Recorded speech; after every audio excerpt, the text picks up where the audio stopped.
श्री स्वामी समर्थ. अनंत कोटी ब्रह्मांड नायक राजाधिराज योगीराज परब्रह्म श्री स्वामी समर्थ महाराजांना कोटी कोटी प्रणाम. तसंच माझी व्हिडिओ जे सेवेकरी बघतायत त्यांना श्री स्वामी समर्थ. बघा मंडळी, आपल्याला सर्वांसाठी एकाच खास व्हिडिओ घेऊन आली. कसं असतं, वास्तुशास्त्र हे आपल्या जीवनाशी खूप निगडीत आहे. वास्तुशास्त्रानुसार आपली वास्तू असावी, वास्तुशास्त्रानुसार आपलं देवघर असावं आणि वास्तुशास्त्रानुसार आपले सर्व म्हणजे घरातल्या जे सेटिंग आहे ती वास्तुशास्त्रानुसार असावी. जर आपल्या घरातील जी सर्व सेटिंग, आपल्या घरातल्या वस्तूची रचना, जे आपण वस्तू ठेवतो आपल्या घरामध्ये, ज्या काही वस्तू असतात, आपला कॉट असतो, कपाट असतं, त्यानंतर आपलं देवघर असतं, आपलं TV असतं, आपलं फ्रीज असतं आणि आपलं गॅस ओटा असतो, टॉयलेट, बाथरूम, या सगळं आपल्या वास्तुशास्त्रानुसार असायला हवं. तर आपल्याला सर्वांना माहिती की असं परफेक्ट कुठेच भेटत नाही. स्वतः आपण प्लॉट घेऊन जर बांधलं तर आपण परफेक्ट घर बांधू शकतो. तर आता आपण जर रेडीमेड घेतलं तर आपल्याला असं घर मिळत नाही. पण आता आपण हे सगळं बघणारच आहे. पण आता आपण सर्वात पहिले आजच्या व्हिडिओमध्ये देवदेवारा, आपल्या आजच्या व्हिडिओमध्ये आपण वास्तुशास्त्रानुसार आपला देवारा कुठे असावा आणि आपला देवारा कुठे नसावा, आपला देवारा कुठे असल्यावर काय फळ मिळतं आणि जिथे नको पाहिजे तिथं असल्यावर आपल्याला काय त्याचा परिणाम होतो, हे आपण आजच्या व्हिडिओमध्ये बघणार आहे. तर आता आपण बघू, चला व्हिडिओला सुरुवात करू. तर बघा, आपला देवारा हा ईशान्येला असावा. आता तुम्ही सर्व म्हणाल ताई आमच्याकडे ईशान्य कोपरा नाही. बरेच जणांचा असा प्रश्न होता. आता आम्ही सांगितलं का ईशान्येला, का लगेच म्हणता ईशान्य कोपरा नाही. आमचा ईशान्य कोपऱ्यात दरवाजा आहे, आमचा ईशान्य कोपरा किंवा दरवाजा आहे किंवा ईशान्य कोपऱ्यात आमचं काही आहे. तर आपण आता बघायचं, ईशान्य कोपऱ्यात दरवाजा असलेला उत्तमच असतो. पण आपला जर मेन जे किचन आहे, किचन आपला आग्नेय असतो, आग्नेयला असतो, त्याच्या बाजूचा हा जो ईशान्य कोपरा असतो. तर ईशान्य कोपऱ्यात आपला देवारा असावा. आणि देवारा कसा असावा बघा, देवाऱ्याचं माप पण असते. आपला देवारा वास्तुशास्त्रानुसार त्याच्या मापानुसारच असावा, तरच आपल्याला सुख शांती ऐश्वर्य लाभतं. आणि आपला देवारा जर चुकीचं म्हणजे नुसताच अवाढव्य असेल, त्याला माप कुठलंही माप कसंही माप असेल, तर आपल्याला त्या देवाऱ्यापासून सुख शांती जे काही आरोग्य ऐश्वर्य ते लाभत नाही. उलट आपल्याला त्याचे दुष्परिणाम भोगावे लागतात. तर आपण सर्वात प्रथम बघू, आपला देवाराचं माप आहे हे असं माप आहे, लांबी गुणिले रुंदी भागिले 8 बाकी 1 असं आपल्या देवाराचं माप आहे. तर आपण ते गणित केलं तर असं येतं 17x17, 19x19 आणि 21x21, 23x23, 25x25 असं आपल्या देवाऱ्याचं विषम संख्येत लांबी आणि रुंदी हे सारखे पाहिजे, तर आपल्या देवाराचं ते वास्तुशास्त्रानुसार माप येतं. तर आता बघा, म्हणजे लांबी गुणिले रुंदी भागिले 8 बाकी 1 उरला पाहिजे. देवाऱ्यासाठी बाकी 1 उरला पाहिजे. आपल्या घराचं सुद्धा माप आहे, आपण ते सुद्धा एखाद्या व्हिडिओमध्ये ते सुद्धा बघू. कारण की घराचं सुद्धा माप असंच असतं, लांबी गुणिले रुंदी भागिले 8 बाकी 1 3 5 7 1 3 5 1 3 5 एवढंच पाहिजे. हे बाकी जर आपले 1 3 5 आली तर आपल्याला सर्व ऐश्वर्य, त्या घरामध्ये सुख शांती ऐश्वर्य आरोग्य धन सगळं मिळतं. म्हणून आपल्या घराचं पण आपण बघणार आहे ते. त्यानंतर आता बघा, देवाऱ्याचं आपण माप बघितलं तर आपला देवारा हा ईशान्य कोपऱ्यात असा. ईशान्य कोपऱ्यात आता तुम्ही म्हणाल का, समजा उदाहरणार्थ कोणाचा दरवाजा असतो, सगळ्यांनाच ईशान्य कोपरा हा मिळत नाही, तर ईशान्य कोपऱ्याला देवारा असतो, दरवाजा असतो. दरवाजा असला तर आपण काय करायचं, आपल्या आपला जो रूम आहे ते रूमचे बघा, म्हणजे जो आपला ईशान्येला रूम आहे, ईशान्येला तुमचा हॉल असेल, बेड असेल, किचन असेल किंवा तुमचा एखादा लिव्हिंग रूम असेल, कुठलाही रूम असेल तुमचा, किंवा तुमच्या देवघरासाठी तुम्ही काढलेला असेल एखादा छोटासा रूम, तर आपला हा ईशान्य कोपऱ्यात आपल्या त्या समजा तुम्हाला तो ईशान्य एकदम डायरेक्ट परफेक्ट कोपरा नाही मिळाला, तिथे तुमचा दरवाजा असेल, तर तुम्ही काय करायचं, आपल्या रूमची जी आहे ती लांबी मोजायची, आपल्या रूमची ती रुंदी मोजायची, आपल्या रूमची रुंदी मोजायची. आपला रूम जर आपल्या घराचं तोंड पूर्वेला असेल, आपल्या त्या रूमचं तोंड पूर्वेला असेल, तर आपल्याला त्याची रुंदी मोजायची. आणि आपल्या रूमचा जर दरवाजा हा जर आपला दक्षिण उत्तर असेल, तर आपल्याला त्याची लांबी मोजायची. हे लक्षात ठेवा, कारण की दिशेनुसार आपल्याला त्याची रुंदी मोजायची की लांबी मोजायची, हे लक्षात घ्या. तर आपल्याला पूर्व आणि उत्तरच्या मध्ये देवारा ठेवायचा असतो. मग आपण काय करायचं, आपण ही जी लांबी मोजायची, लांबी तुमची उदाहरणार्थ तुमच्या रूमची 10 फूट असेल, 10 फूट साधारण सगळ्यांच्या साधारण तरी असतं 10 फुटाचा तरी आपला रूम असतो. मग त्याचं सेंटर करायचं. मग काय होईल, 5 फूट इकडे 5 फूट इकडे सेंटर घेतला की मग आपण काय करायचं, हे 5 फूट पूर्व इकडे 5 फूट येतो तो पूर्व, आणि उत्तरचा मध्य आहे तो ईशान्य. मग तुम्ही 5 फूट इकडे आहे ना, तर तुमचा देव्हारा तुमचा समजा इथे दरवाजा असेल, दरवाजा आपला साधारण 2.5 ते 3 फुटाचा असतो. त्याच्या शेजारी जी जागा असते तिथं पण आपण देव्हारा ठेवू शकतो. त्यानंतर आपण पुढे पण ठेवू शकतो, दरवाजाच्या पुढे पण ठेवू शकतो, आपल्याला जायला वगैरे जागा. म्हणजे फक्त थोडक्यात असं की आपण थोडंसं इकडे तिकडे करू शकतो, पण आपण काय करायचं, सेंटर लक्षात घ्यायचं. सेंटरपासून आपण इकडे ठेवायचं, सेंटरपासून आपण इकडे ठेवायचं. म्हणजे सेंटरपासून उत्तरापासून पूर्व आणि ईशान्य आणि वायव्यचा मध्य घ्यायचा लक्षात, आणि तो देव्हारा मग ईशान्येकडे सरकवायचा.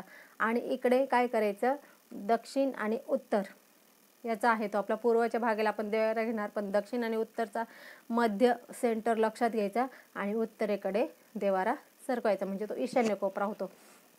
तर आपल्याला असं सेंटर लक्षात घ्यायचं. नाही तर काय होईल, मी सांगितलं ताई ईशान्याला देव्हारा पाहिजे, आता मी आपले व्हिडिओ सांगितले ईशान्याला देव्हारा पाहिजे, मग मला इतके म्हणजे सगळ्यांना समस्या येतात की मग तुम्हाला पण समस्या येईल, मग ईशान्याला आमचं जागाच नाही. तुम्ही कमेंट पण कराल ईशान्याला ताई मला जागाच नाही, मी काय करू. मग तर तुम्हाला हे आत्ताच मी क्लिअर करते की आपल्याला त्या रूमचा मध्य लक्षात घ्यायचा आहे.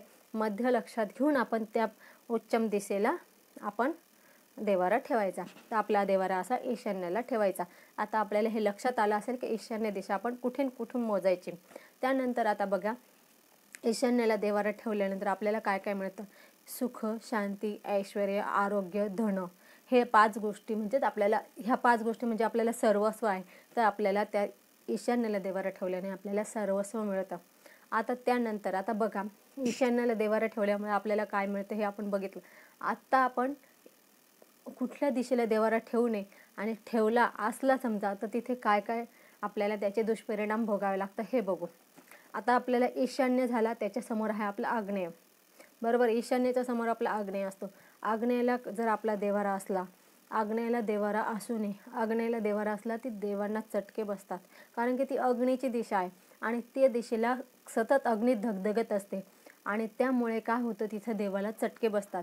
आणि देवांना चटके बसले की आपल्याला म्हणजे आपल्या परिवाराला उष्णतेचा प्रॉब्लेम सुरू होतो. म्हणजे आपल्या परिवारात कोणाला उष्णतेचा, फोडांचा म्हणजे जे फोडा वगैरे असतात असे प्रॉब्लेम सुरू होतात. त्यानंतर आणि शिवाय आग्नेयला आपण केलेली कुठलीही सेवा आपली देवांपर्यंत पोहोचत नाही, कारण की आग्नेयला ही सेवा, अग्नीचीच सेवा आग्नेयला आपल्याला फलद्रूप होते. म्हणजे तुम्ही आग्नेयला देव्हारा ठेवला आणि तुम्ही किती पण सेवा केली तर ती देवांपर्यंत पोहोचणार नाही. तुम्ही आग्नेयला जर हवन केलं तर ते तुमचं पटकन देवापर्यंत पोहोचेल.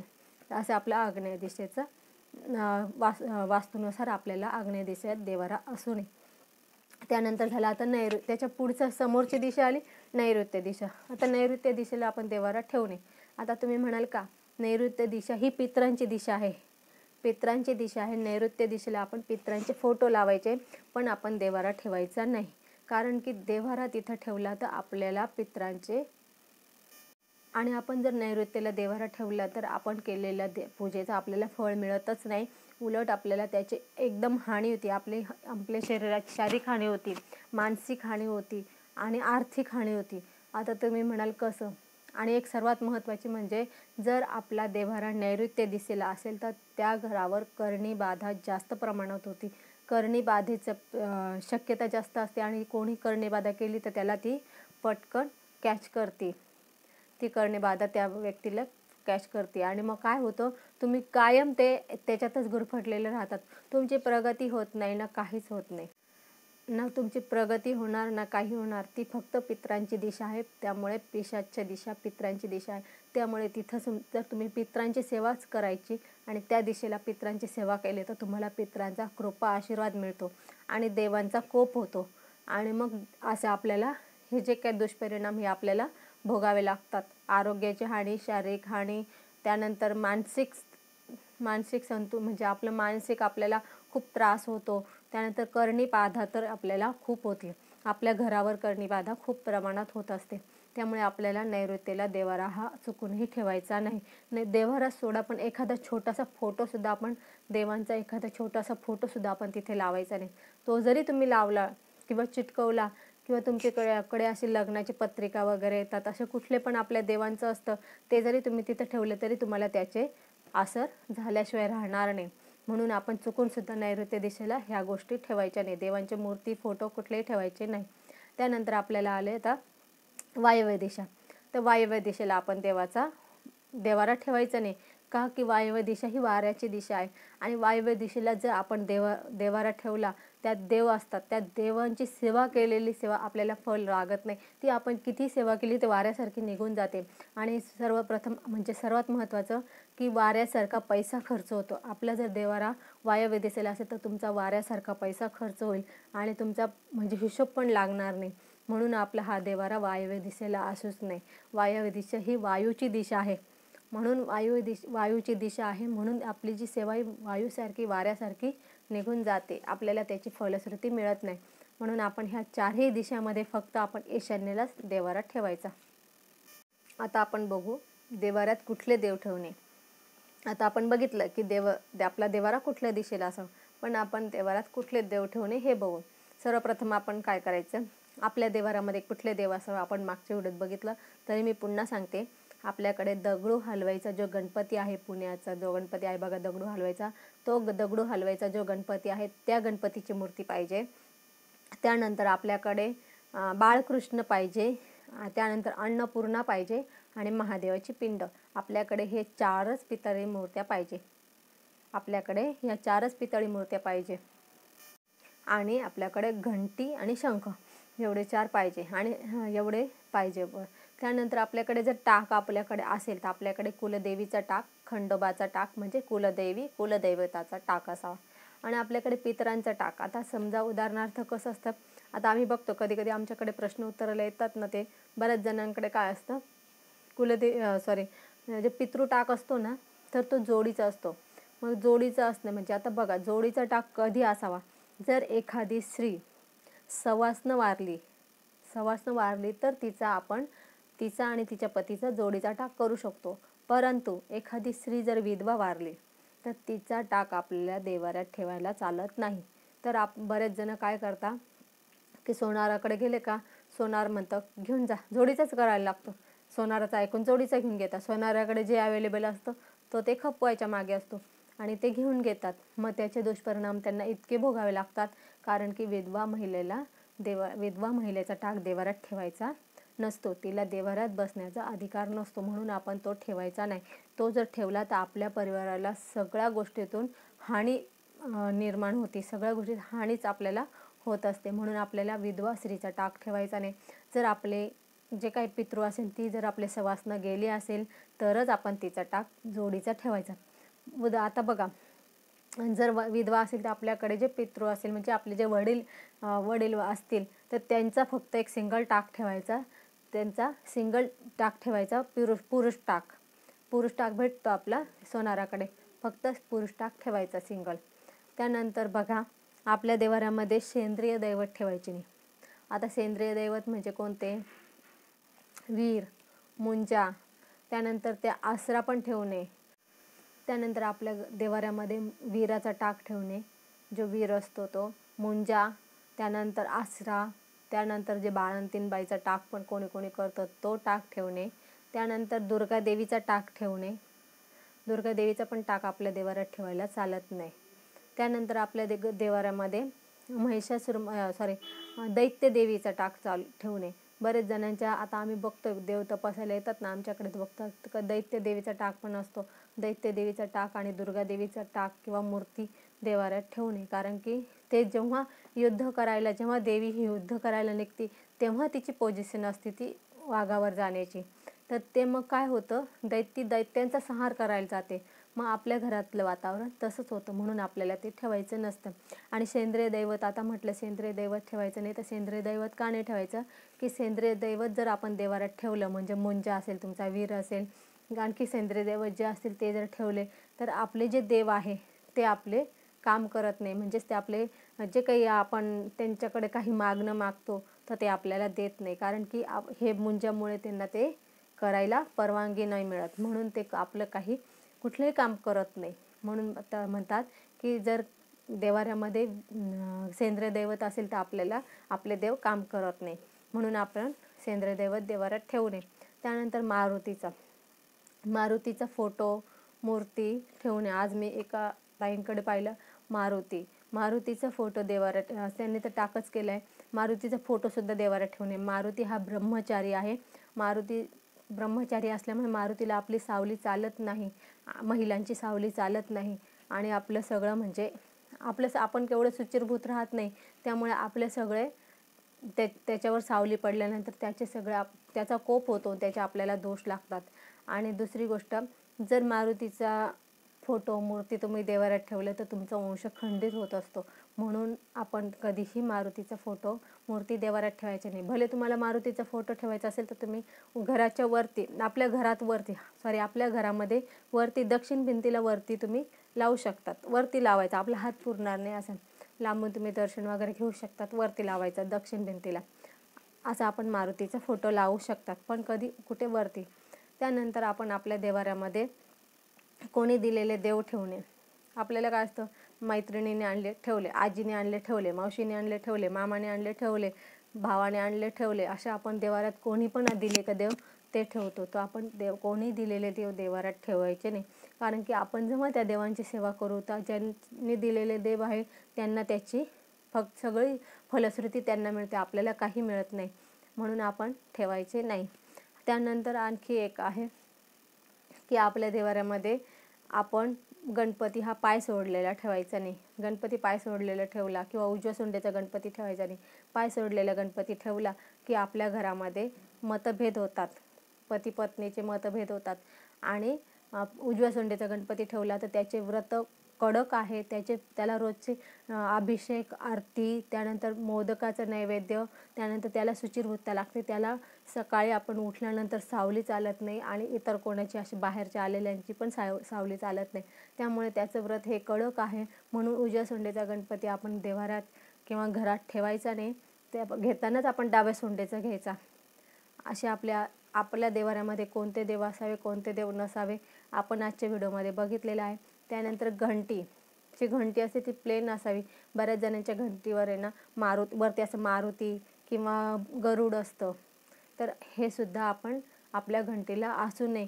ज्या घंटीवर गरुड असतो त्या ज्यांच्या घरामध्ये गरुडाची घंटी असते तर त्यांच्या घरातले माणूस सतत वाऱ्यासारखे बाहेरच काम करत असतात, त्यांना घरात यायला वेळच नसतो, म्हणून आपण ते ठेवायचे नाही. त्यानंतर पाय सोडलेली लक्ष्मी घरात ठेवायची नाही. घरात किंवा देवाऱ्यात पाय सोडलेले लक्ष्मी, जे कमळाच्या फुलामध्ये बसलेली असते लक्ष्मी, तिचा पाय खाली दिसला नाही पाहिजे, ती मांडी घातलेली पाहिजे, पाय झाकलेला पाहिजे, अशी ती कमळाच्या फुलात असावी. त्यानंतर उभी लक्ष्मी पण आपल्या देवाऱ्यात किंवा आपल्या घरात नसावी. जर आपल्या घरात उभी लक्ष्मी किंवा पाय सोडलेली लक्ष्मी असेल तर आपण कितीही कमवा, आपला बॅलन्स राहत नाही, कारण की लक्ष्मी जी आहे आल्या पावलाने निघून जाते. म्हणून आपल्या घरामध्ये आपण कटाक्षाने, हे सगळं आजची व्हिडिओ बघून आपण आपल्या घरामध्ये कटाक्षाने ही वस्तू, हे देव आहे की नाही किंवा आपले देव कुठे आहे, ह्या सगळ्या आपण बारकाईने ह्या व्हिडिओचा अभ्यास करून आपल्या देवाऱ्यातले देव, आपल्या घरातले देव बघून आपण त्याचे तसे मांडणी करा आणि तसेच देव ठेवा. चुकीचे देव असेल तर आपण त्याचे विधिवत विसर्जन करा, डायरेक्ट उचलून लगेच विसर्जन करू नका. त्यानंतर आपल्या देवाऱ्यामध्ये 3 इंचपर्यंतच देव असावे. बऱ्याच जणांच्या इथं एवढे मोठे मोठे देव असतात. काय करता आपण, भांडेवाले येतात त्यांच्याकडे बनवतात आणि ते देवाऱ्यात ठेवतात. मूर्ती दिसते ठसठसीत, पण त्यांना ते देवाऱ्यामध्ये इतक्या मोठ्या मूर्त्या चालत नाही. त्यांना पाठ नसते. त्यामुळे काय होतं, आपल्या घरात पाठीचे मणकेचे आजार निर्माण होतात आणि पाठ नसलेले देव आपल्या देवाऱ्यात चालत पण नाही. म्हणून आपल्याला मोठे देव पण नाही चालत आणि पाठ नसलेले देव पण नाही चालत. आपल्या देवाऱ्यामध्ये देव छोटे जरी असले चालेल, पण भरीव देव पाहिजे आणि व्यवस्थित पाहिजे, म्हणजे नाक डोळे व्यवस्थित असे पाहिजे. कुठे नाक तुटलेलं, कुठे हात तुटलेला किंवा असं काही तुटलेला अवयव किंवा होल पडलेलं किंवा डोळ्यांमध्ये होल, असं कुठे होल वगैरे स्क्रॅच वगैरे अशा आपण देव घेताना घ्यायचे नाही. आपण व्यवस्थित बघूनच देव घ्यायचे. आपल्या देवाऱ्यात देव असेल तर ते सुद्धा आपण स्वतःच चेक करा.